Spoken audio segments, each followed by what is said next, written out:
The interview process across all three unis that I applied for was different, depending on where it was.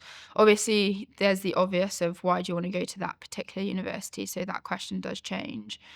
For St Andrews or Scott Gem, it was longer time to read the question as well as answer the question, so I had a bit more time to formulate my ideas.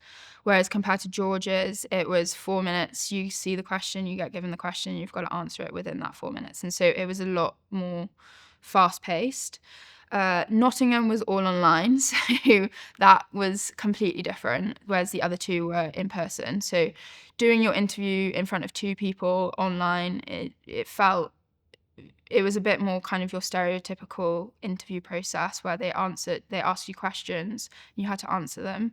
Whereas Scott Gem and St George's were MMI style.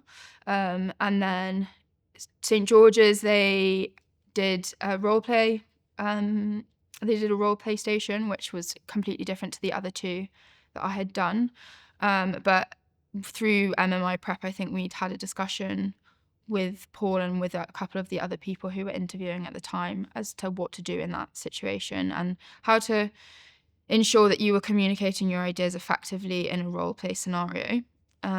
With George's, a lot of the time they split their questions into kind of their questions were split into two different parts. And so you would answer the first part and then it would lead into the second. One of the questions, for example, is why are they asking you this?